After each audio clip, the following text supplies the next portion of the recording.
Très heureux de vous voir. Je suis dans une situation délicate. L'un de mes grands principes, c'est de ne jamais se mettre entre un homme et une femme et son repas. Et là, je suis le dernier obstacle avant les réjouissances de cet après-midi, donc on essaiera d'aller vite. Il a déjà été reconnu ce matin que nous voulons parler de la famille et nous savons que toutes les familles ne sont pas idéales. Il y a eu des familles qui ont bien fonctionné, il y a des familles où les choses ont été difficiles et nous voulons reconnaître cela ce matin, reconnaître que premièrement, il vaut mieux avoir une entité qui sert de famille que pas de famille du tout.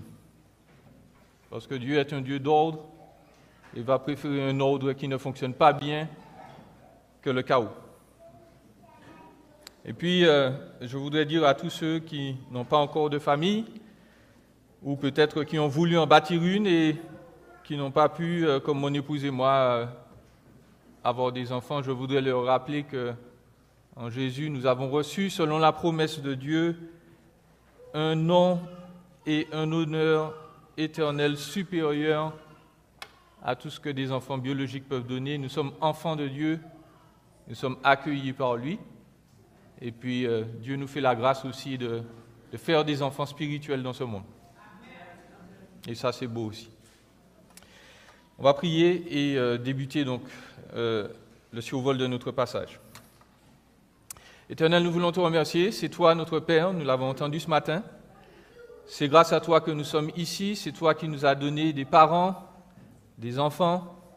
C'est toi qui nous as placés au sein de ta famille aussi. Et nous voulons t'honorer, te remercier. Nous voulons te bénir pour ta parole, qui est la vérité. Nous prions qu'elle nous fasse du bien ce matin, qu'elle encourage chacun, les pères, les mères, les enfants, les jeunes, et que nous puissions sortir de ce lieu édifiés, fortifiés, mais surtout les yeux fixés sur Jésus, qui est le Fils parfait, qui est le Père éternel, qui est celui qui nous donne grâce et paix éternellement en lui aussi.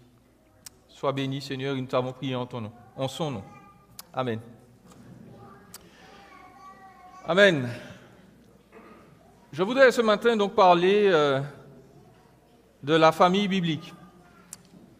Je reconnais que, certes, il y a des familles où ça a été compliqué, mais je voudrais dire d'avance, à cause de ce que nous dit l'Écriture, qu'il est absolument suicidaire de vouloir se lancer dans un projet familial si l'on veut oublier les paramètres divins. Et simplement, Dieu conçoit que chaque enfant a besoin d'un père et d'une mère. Et aucun des deux n'est facultatif ou inutile.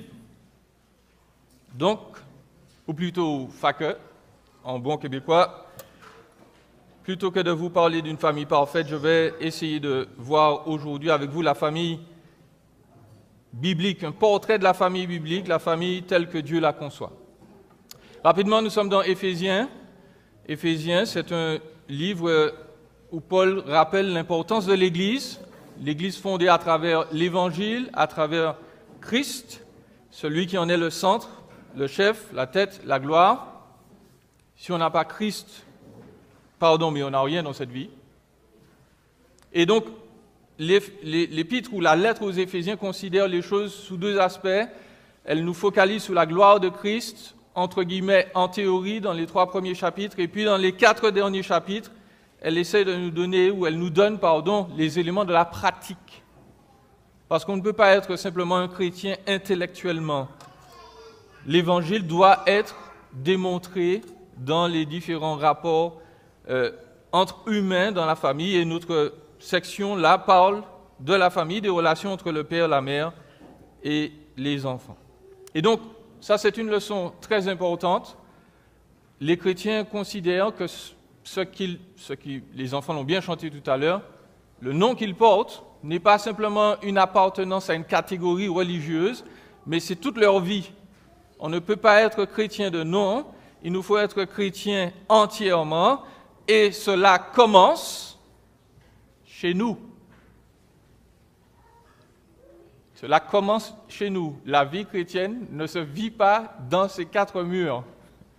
La vie chrétienne se vit certes dans la société, et les premières personnes qui doivent pouvoir attester qu'on a vraiment connu Christ, eh bien, c'est les personnes qui nous voient 24 heures sur 24, qui nous entendent parler, qui nous voient vivre. Et donc, on ne peut jamais être un vrai chrétien qu'en commençant par chez nous. Et donc, on va simplement voir trois choses ce matin, trois éléments, trois catégories. On va parler du mari biblique, on va parler de l'épouse biblique, et puis on va parler de la parentalité et de l'éducation biblique très rapidement. Dans Éphésiens 5, 33, vous l'avez entendu, le passage commence « du reste ». Donc Paul a commencé à développer un peu toutes les choses concernant le rapport homme-femme à partir du verset 22. Et au verset 23, il nous donne un résumé. Et il nous dit donc, concernant ce résumé, que chacun de vous, en parlant aux hommes, qu'il aime sa femme comme lui-même. C'est tellement facile, messieurs, n'est-ce pas? N'est-ce pas, mesdames? Les hommes font ça tellement facilement.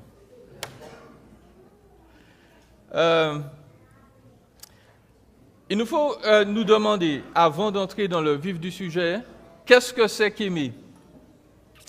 Et donc, je voudrais simplement vous lire quelques définitions.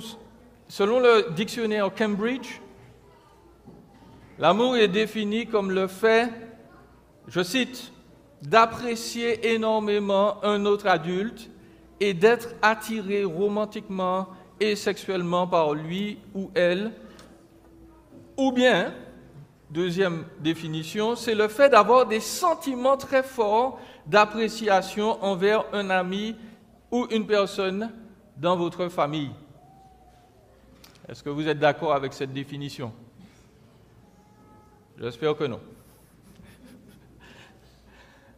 Time Magazine, pour une fois, s'est rapproché un peu plus de l'idéal biblique, parce qu'ils ont demandé dans un article, dans une colonne, donc, au rabbin David Wolpe de définir l'amour. Et la première chose qu'il a commencé à dire, ce rabbin, c'est que si on veut définir l'amour comme une forte émotion, eh bien, la chose est simplement dangereuse. Vous savez pourquoi? Parce que dans son expérience, il a rencontré des dizaines et des dizaines de femmes qui se faisaient régulièrement battre par leur mari. Réalité atroce. Et à chaque fois, la conclusion de ces femmes-là était, il m'a fait subir tout ça, mais il m'aime au fond.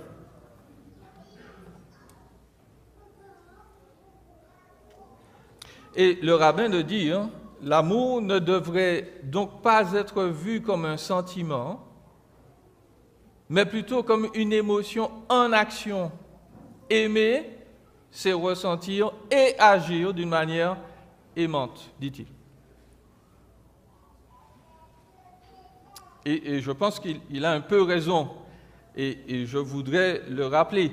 Quel que soit l'individu, je le rappelle aux femmes et aux jeunes filles, quel que soit l'individu qui prétend vous aimer et qui vous insulte, même si c'est pour plaisanter, c'est un danger public à éviter et non à épouser. Hein? Si un jeune homme ne vous respecte pas assez pour contrôler sa bouche et vous juger, il faut l'éviter, il faut le fuir, il ne vous aime pas. Aimer dans notre texte, les chrétiens le savent, c'est le verbe agapao, ou agapé, qui nous a donné agapé, qui veut dire estimer quelqu'un ou quelque chose, indiquant un acte de la volonté. Et, ajoutons à côté, le fait de trouver sa joie en quelqu'un ou quelque chose. Un autre lexique nous indique que l'amour, c'est une grande appréciation pour la valeur ou l'importance de l'être aimé. On reconnaît que cette personne qui est en face de nous, elle est plus précieuse que tout l'univers mis ensemble. Autre chose pour parler encore de notre verbe, Paul dit que le mari aime sa femme. Un peu de grammaire, le verbe donc est à l'impératif présent, ce qui souligne au moins deux choses. L'amour dans notre passage, c'est un commandement. Et donc, par définition, Dieu ne met pas en avant les sentiments là-dedans. Parce que vous pouvez être d'accord avec moi, c'est rare de commander à quelqu'un de se sentir d'une certaine manière. Hein. On peut pas dire aux gens qui sont tristes, sens-toi bien. Non.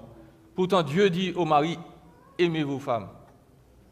De sorte qu'il n'est pas en train de nous dire simplement, ayez cette espèce de truc romantique là qui fait battre votre cœur. Ce n'est pas ce que Dieu veut. Dieu donne un commandement, aimer, et deuxièmement, il le met au présent, c'est-à-dire que l'amour ne doit pas simplement durer le temps des fiançailles, le temps des premières années du mariage, et puis après, l'amour disparaît, nous dit-on. Non. Dieu dit, non seulement tu dois l'aimer, mais l'amour doit durer et être renouvelé jusqu'à ce que la mort vous sépare. Ce qui veut dire, encore une fois, que l'amour dans l'Écriture n'est pas décrit comme un sentiment, mais comme un engagement. L'amour, premièrement, ce n'est pas simplement avoir la faim coupée quand on voit la jeune fille ou le jeune homme, on n'a plus envie de manger. C'est pas ça l'amour. L'amour, c'est un engagement. Si un homme aime une femme, il ne se dit pas simplement qu'il la trouve belle, mais il est prêt à mourir pour elle, physiquement. Il est prêt à se jeter devant une auto pour elle, devant un véhicule, devant son char, pour la sauver. Il est prêt à faire tous les sacrifices possibles en termes d'attachement à ses parents, par exemple. Cette jeune fille ou ce jeune homme est tellement important qu'on est prêt à dire à ses parents, écoutez, vous avez été bien gentils, au revoir. On est prêt à dire à ses amis, à tous ces chums, les gars qui nous ont soutenus pendant toute la vie, on est prêt à leur dire, écoutez les gars, on a passé de bons week-ends ensemble, mais à partir de maintenant, au revoir. On est prêt à tout lâcher pour elle. L'amour biblique, messieurs, en général, dans l'Écriture, mais surtout dans le foyer, il est sacrificiel. On se sacrifie. C'est la force de notre engagement qui nous permet de tenir la distance dans le mariage. Ce n'est jamais la force de nos émotions. Jamais la force de nos émotions. On va y arriver tout à l'heure, mais je suis sûr, j'ai déjà vu certains parents, des fois qui regardent leurs enfants et dépendant de la situation, ce n'est pas de l'amour que je vois dans leurs yeux. Les enfants sont admirables, ils sont beaux, ils sont fantastiques, mais de temps en temps, on a envie de les sermonner. Attends, je regarde, je vois ce qui passe dans les yeux des parents, ce n'est pas de l'amour, je vous assure. Mais voilà, les parents sont engagés vis-à-vis des enfants. L'amour, ce n'est pas simplement l'émotion, c'est le sacrifice.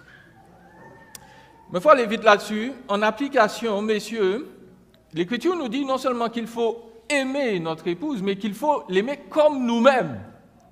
Et c'est là que ça devient encore plus compliqué. Parce que souvent, l'homme, il peut vouloir se sacrifier, mais pas souvent dans le bon domaine. Je vous donne un exemple qui est vraiment arrivé, pas à moi, mais qui est vraiment arrivé. C'est un pasteur qui raconte qu'il a rencontré donc la femme de sa vie et ils sont allés s'installer dans un autre État, c'était aux États-Unis, et dans cet État, l'hiver est rude. Donc il s'est dit, pour leur premier anniversaire, ou le premier anniversaire de sa femme, il s'est dit, je vais lui offrir un cadeau magnifique. L'hiver est rude, je vais lui offrir un set de pneus hiver extraordinaire. Ça, c'est son truc. Il s'est dit, voilà, je vais joindre l'utile à l'agréable. Je vais lui offrir ces 4 pneus hiver. Elle va les garder au moins 5 ans. Elle sera en sécurité sur la route. Et donc, il amène sa femme dans le garage et il dit, joyeux anniversaire, chérie. Vous pouvez vous imaginer comment elle était heureuse. C'est dit, oh, mon mari pense à ma sécurité. Eh non. Non. Il a presque dormi sur le canapé ce soir-là. Et ne vous en faites pas, il a fait un sacrifice, hein, parce que les pneus, il les a pas achetés à 100 $ pièce. Hein, il a mis le prix. Il s'est sacrifié, mais c'est pas le bon domaine. C'est pas ce sacrifice-là que Dieu réclame au mari. Et donc, quand l'Écriture nous dit le mari aime sa femme comme lui-même, cela implique la chose suivante, c'est qu'il va chercher à donner à son épouse non pas simplement ce que lui voudrait recevoir, mais il va réfléchir avec le même soin qu'il prend pour les cadeaux qu'il voudrait se faire à lui. Et messieurs, vous savez que quand vous voulez vous acheter quelque chose, vous prenez le temps. Vous faites toutes les recherches, vous comparez les prix, vous vous dites, ah ouais, non, ça, ah non, ouais, ah ouais, ça, c'est celui-là. Bon, ben c'est la même chose qu'il faut faire. Souvent, hein, nos épouses n'ont pas besoin de cadeaux magnifiques ou de dépenses extraordinaires. Je dis souvent, parce que de temps en temps, il faut. Mais nos épouses ont besoin de quelqu'un qui partage leurs émotions, qui les écoute sans être distrait, qui vont leur démontrer qu'elles sont des personnes exceptionnelles et dignes d'intérêt avant les nouvelles, avant le travail, avant les enfants. Et souvent, nous les hommes, nous ne faisons pas cet effort-là. Parfois, hein, encore une fois, un autre domaine où les hommes se trompent, c'est qu'ils vont vouloir démontrer leur amour envers leur épouse en travaillant dur, en pourvoyant aux besoins du foyer. Ils vont se dire, je vais donner à mon épouse, à mes enfants, toute la latitude financière, les bénédictions dont ils ont besoin. Donc, ils vont travailler 60 heures semaine, 80 heures semaine, et puis la famille est à l'abri du besoin. Mais eux, ils ne sont pas là. Et laissez-moi rappeler que, certes, travailler, c'est un mandat biblique pour l'homme, mais précisément, c'est son mandat, ce n'est pas son domaine premier de sacrifice. Ça, ce n'est pas un sacrifice. Un homme qui ne veut pas travailler, c'est un paresseux simplement. Il n'est pas digne d'intérêt. Et se sacrifier au travail, ce n'est pas forcément ce que l'Écriture nous a demandé de faire. L'Écriture nous dit que le travail, c'est un moyen de subvenir aux besoins du foyer et ce n'est pas une fin en soi. Et donc, les hommes doivent apprendre effectivement à donner peut-être 100% de l'énergie physique au travail, mais ils doivent garder 100% de leur énergie émotionnelle pour, quand ils rentrent à la maison, ils vont pouvoir écouter l'épouse, ils vont pouvoir gérer leurs enfants, ils vont réjouir leur famille en rentrant. Ça, c'est le sacrifice. Donc, messieurs, je sais que pour nous, ça peut être très difficile de faire cet équilibre-là. Donc, une petite chose qui m'a aidé, moi, c'est que, j'essayais de ne pas m'épuiser au travail. Je dis bien, j'essayais. Hein. Si vous demandez à une si j'ai réussi, elle va vous dire non. Mais bon, j'essayais de ne pas trop brûler au travail. Et puis, avant de rentrer à la maison, pour ne pas juste rentrer et dire « je suis fatigué, je n'ai pas le temps », eh bien, je m'arrêtais quelque part, je prenais une marche, j'oubliais ce qui était de mes responsabilités, voilà, l'église, ailleurs. On se détend et puis on se reconcentre. Ok, il faudra faire l'effort maintenant d'écouter l'autre, de jouer avec les enfants, de se préparer à demander à l'autre comment la journée s'est passée, et à vraiment se concentrer sur elle et pas sur nous. L'amour se démontre. L'amour ne se vit pas simplement émotionnellement, il se démontre par une écoute attentive, par un partage justement qui vont aider nos épouses à se sentir aimées. Il me faut avancer très rapidement. L'Écriture demande que l'épouse biblique respecte son mari. L'épouse, que la femme respecte son mari, c'est ce que Dieu demande. Le mot « respecter » ici, vous le connaissez bien, c'est le mot qui nous a donné phobie. C'est le mot « peur ». Donc, littéralement, on aurait pu écrire que la femme ait peur de son mari. Mais je suis sûr que vous êtes d'accord avec moi, ce n'est pas la meilleure traduction. En fait, cette expression peut être traduite de 3 manières. Premièrement, avoir peur, être terrifié. Deuxièmement, respecter, montrer de la révérence. Et même troisièmement, le mot peur peut vouloir dire, ou le verbe peur peut vouloir dire adorer. Je pense que nous pouvons sans crainte, pardonnez le jeu de mots, éliminer la première définition et la dernière définition. Dieu ne vous a jamais demandé, mesdames, d'adorer votre mari, ça c'est hors de question, ni d'avoir peur de lui. Donc il nous reste l'option, montrer de la révérence. Et si je peux compléter la chose et revenir à l'Ancien Testament, l'idée était la même. Pour parler de respect, on parlait de crainte. Et le mot avait la définition d'avoir de la révérence, honorer, et les Hébreux ajoutaient l'idée d'avoir de l'admiration et de l'émerveillement envers. Mesdames, est-ce que vous admirez toujours, est-ce que vous êtes toujours émerveillés quand votre mari paraît? Lorsqu'il est en train de s'habiller, de mettre son costume pour aller au travail, ou lorsque vous le voyez travailler là dans le jardin, est-ce que vous vous dites, voilà un homme admirable? Parce que c'est ça que l'Écriture, de la même manière que l'Écriture demande aux hommes de faire des sacrifices là où ça fait mal, notez, vous le savez, l'Écriture n'a jamais dit aux femmes, aimez vos maris. Okay? Parce que les femmes savent faire ça. Elles savent se sacrifier. Mais ce n'est pas toujours évident pour une femme d'avoir de l'admiration et de l'émerveillement pour. Parce que il y a des situations où les hommes échouent, il y a des situations où les maris ne sont pas toujours respectables. Et pourtant, c'est ce que Dieu nous demande de faire. Et donc, la question, la responsabilité des femmes, c'est de se demander, est-ce que dans ma vie de tous les jours, on peut voir dans mes paroles, dans mes actions, dans mon attitude avec mon mari, que je le traite comme un homme respectable, un homme admirable. Je sais déjà, chères sœurs, que certaines d'entre vous sont en train de se dire, Jean-Élie, tu ne connais pas mon mari. Et je vais vous dire, amen, je ne connais pas votre mari. Mais ça n'a aucune espèce d'importance. Parce que finalement, Dieu ne nous demande pas de respecter l'autre quand il est respectable, mais de le respecter, simplement. Je voudrais vous donner 6 conseils pour y arriver. Parce que je sais que ce n'est pas évident. Je sais que ce n'est pas évident parce que moi-même, je n'ai pas été un homme très respectable, tout le temps.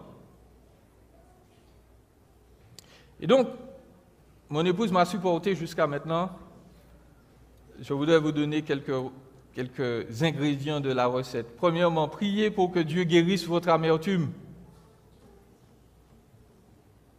Parce que, je le sais, les hommes parfois ils ne réfléchissent pas à ce qu'ils disent, ils ne réfléchissent pas aux émotions justement de leur épouse et ils peuvent avoir dit et fait des choses qui vous ont blessé, qui vous ont attristé. Et la tristesse, avec le temps, quand elle n'est pas bien soignée, elle donne place à la colère. Et la colère qui marine, elle s'infecte et elle devient de l'amertume. Et donc, priez. Si vous trouvez que votre mari n'est pas respectable, priez pour que Dieu guérisse votre amertume, premièrement. Deuxièmement, allez voir un conseiller biblique. Allez voir André, pour qu'il puisse vous aider à résoudre les heurts divers. Je suis très sérieux. Il faut sortir du foyer. Quand il y a des situations comme ça qui ont mariné depuis longtemps, il faut voir quelqu'un d'autre. Il faut entendre une autre perspective. Et puis, troisièmement, il vous faudra vous motiver à recommencer à prier. Mais prier d'une certaine manière. Parce que, ne vous en faites pas, je sais, ça ne va pas changer du jour au lendemain. Votre mari est devenu, dans un certain sens, votre ennemi. Dans certains domaines en particulier. Et vous vous rappelez ce que Dieu nous a demandé de faire vis-à-vis de nos ennemis? Matthieu 5.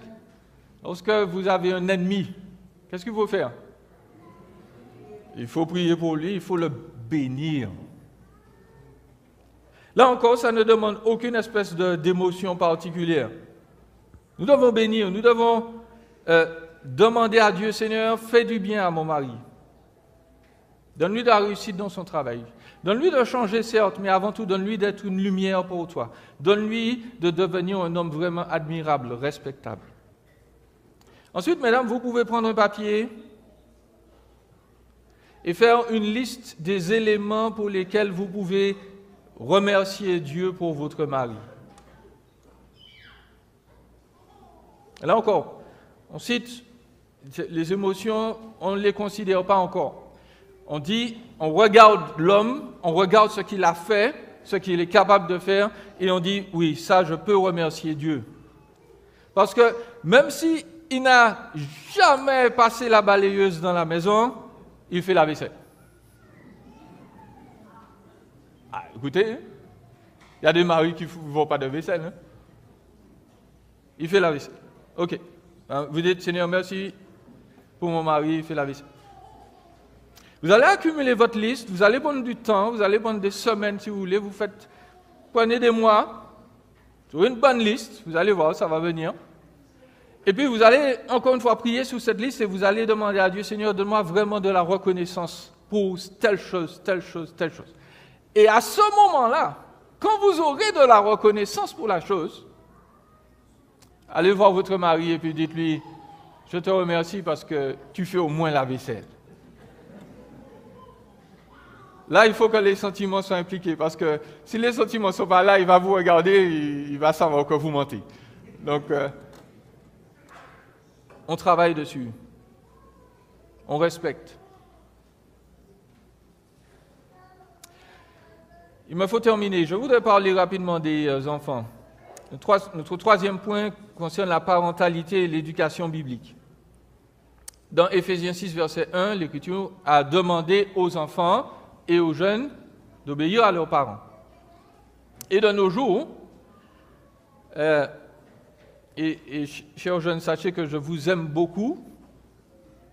Je ne parle certainement pas de vous d'ailleurs, mais j'ai l'impression que beaucoup de jeunes aujourd'hui, parce qu'ils ont un iPhone entre les mains et qu'ils se sont teints les cheveux en violet ou en bleu, ils ont plus d'expérience que toute l'humanité qui les a précédés pendant les millénaires précédents. La grande Greta Thunberg nous a donné un bel exemple de la chose. Lorsqu'il y a quelques années de ça, elle est venue à l'ONU et puis elle a dit aux hommes politiques qu'ils faisaient que du blabla et qu'ils ne voulaient pas sauver le monde. Alors, c'était peut-être vrai, mais je vous fais juste remarquer que ce n'est pas forcément l'idéal biblique vis-à-vis des jeunes et des enfants en général. L'Écriture demande aux jeunes et aux enfants, premièrement, d'obéir. Premièrement, c'est la chose, la responsabilité que Dieu met sur les enfants, sur les jeunes qui sont au foyer, obéir. Pourquoi j'insiste dessus? Parce que le mot obéir a deux aspects. Le mot obéir en hébreu et en grec, il a toujours à voir avec l'idée d'écouter. On écoute. Dans le Nouveau Testament, obéir, dans Acte 12, verset 13, il est utilisé pour décrire la situation de la délivrance de Pierre de prison. Vous vous rappelez, Pierre avait été mis en prison, il y a un ange qui l'a fait s'échapper, et Pierre décide d'aller voir Marie, la mère de Jean-Marc. Il frappe à la porte. Et vous vous rappelez, il y avait qui derrière la porte? Il y avait une petite servante qui s'appelait Rhode.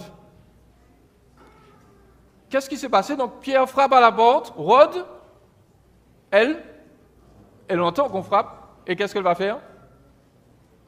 Elle va ouvrir. Et puis, quand elle a vu que c'était Pierre, elle a oublié d'ouvrir. Et puis, elle est allée chercher l'église. Mais bref, écoutez, c'est ça. Écoutez, c'est on frappe à la porte, on écoute, et on va ouvrir. C'est ça, obéir. C'est le concept d'ouvrir la porte après avoir écouté. Donc, écouter veut dire obéir basé sur le fait d'avoir été attentif. J'écoute ce qui est dit et j'obéis, j'ouvre la porte. Simplement, jeunes, l'Écriture nous dit vous avez le droit, effectivement, d'écouter ce que les parents vous disent, d'y réfléchir. Vous avez le droit de ne pas être d'accord, mais vous avez l'obligation de faire ce qui vous est dit quand même. Parce que l'Écriture veut que vous réfléchissiez. Obéir, c'est réfléchir et agir. Et donc, pourquoi j'insiste dessus? Parce que simplement l'Écriture est en train de nous dire par là même, chers jeunes, que vous êtes en train de vous préparer à vivre. Vous êtes en train de vous préparer à analyser, à fonctionner en adulte, à vous dire, ok, j'écoute ce qui est dit, je réfléchis à ce qui est dit. Je suis capable d'obéir parce que je dois, mais je suis capable aussi de reconnaître que ça, c'est pas bon. Pourquoi je le mentionne? Parce que les parents vont faire des erreurs. Les parents vont vous dire parfois des éléments qui seront à côté. Mais l'Écriture vous dit, si vous écoutez bien, vous réfléchissez, vous allez honorer vos parents et vous allez vous-même devenir un meilleur adulte parce que vous avez écouté, vous avez réfléchi avant d'obéir. Et donc, l'Écriture nous dit, chers jeunes, que vous avez le droit de dire que vous n'êtes pas d'accord. Éphésiens 4, 26. Si vous vous mettez en colère, ne péchez point. Qu'il ne sorte de votre bouche, verset 29, aucune parole mauvaise, mais s'il y a lieu, quelques bonnes paroles qui servent à l'édification et communiquent une grâce à ceux qui l'entendent. Dieu interdit aux jeunes les explosions de colère, les cris, les portes qui claquent, les destructions d'objets. Dieu dit qu'on a le droit, effectivement, d'être en colère, ça c'est un fait. Et donc, chers ados, au lieu de dire à vos parents, je vous déteste parce que, il faut apprendre à dire à ses parents, chers parents, sur l'instant, je sens que je vous déteste profondément. Mais je vais faire ce que vous avez dit.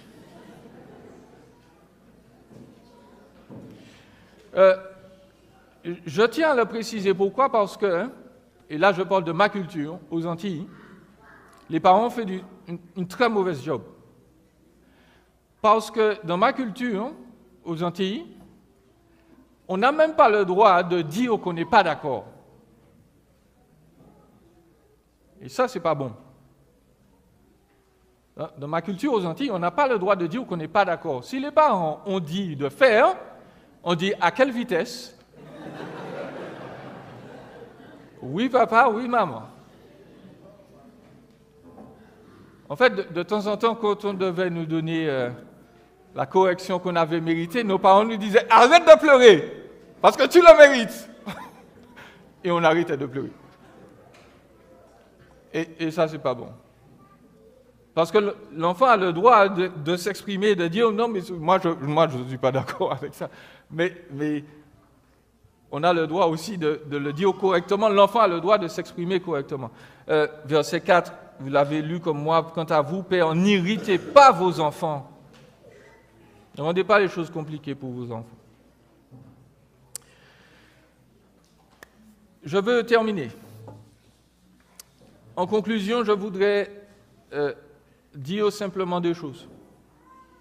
Premièrement, dans une famille, un père, c'est important. En fait, un père, c'est vraiment fondamental. Je voudrais vous citer quelques statistiques à ce sujet. Ce ne sont pas paroles d'évangile, mais quand même. Les enfants dont le père est absent constituent 70% de tous les adolescents qui ont commis un meurtre. Les enfants dont le père est absent représentent 3 suicides d'adolescents sur 4. Les enfants qui n'ont pas de père sont 2 fois plus susceptibles d'abandonner l'école. Les enfants qui n'ont pas de père représentent 90% des fugueurs. Les jeunes filles en particulier, qui n'ont pas de père, ont 100% plus de risque de souffrir d'obésité. Ne me demandez pas pourquoi, je ne sais pas. Les adolescentes sans père sont 4 fois plus susceptibles de devenir mères avant 20 ans.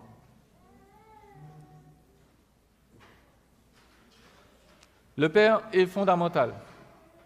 Je sais que beaucoup de mères se sont retrouvées, aux Antilles c'est le cas, à élever leurs enfants sans père. Ce n'est jamais bon. Et donc, je veux rappeler aux pères que leur importance est capitale et qu'il vaut mieux essayer de travailler dur parce que ça a un impact non seulement sur vos enfants, mais ça a un impact sur l'Église, ça a un impact sur la société québécoise entière. Donc, pères, merci pour votre travail, continuez, faites mieux. Je voudrais rappeler la deuxième et dernière chose, que notre passage nous ramène à Christ. Comment je vais devenir un meilleur mari et me sacrifier vraiment? C'est en me rappelant que Jésus a fait la même chose. Jésus aurait pu et dû rester sur son ciel de gloire, à penser à sa gloire, à sa prestance, à l'adoration que les anges lui doivent, et il aurait été parfaitement juste. Si Jésus avait laissé tout le monde partir à volo et à la fin avait condamné toute l'humanité, nous aurions été obligés de dire « Tu es parfaitement juste, merci beaucoup ». Mais Jésus, le Père, la Trinité, ont pensé plutôt « On va les aimer, on va se sacrifier ». Et donc le père qui aime son épouse ne va pas simplement penser à ses besoins, à son repos, il va penser à son épouse parce que c'est ce que Christ a fait. Christ a pensé à son épouse, il a pensé à nous, il a voulu souffrir pour nous, il a voulu mourir pour nous.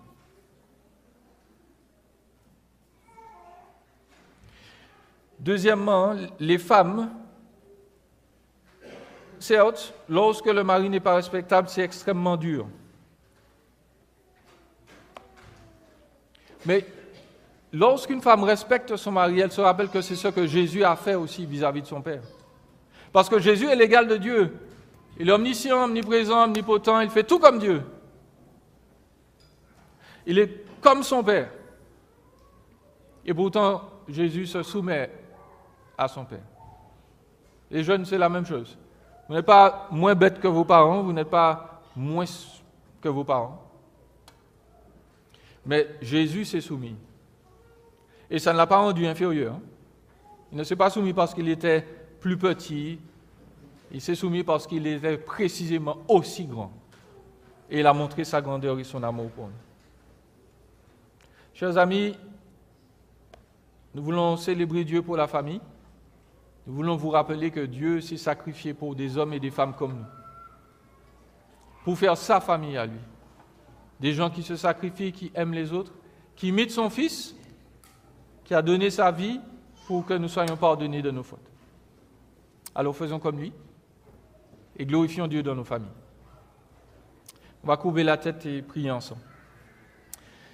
Seigneur, viens bénir toutes les familles de l'Église chrétienne du Plateau. Viens y injecter encore ton amour, le respect et l'écoute. Que vraiment tous les enfants, toutes les mères, tous les pères soient heureux ensemble parce que tu veilles sur eux, tu te glorifies en eux. Seigneur, fais-nous grâce, fais-leur grâce, bénis-nous et que nous soyons, Seigneur, un témoin, un flambeau pour toute cette ville ici, pour le Québec entier. Et nous avons prié dans le nom de Jésus. Amen.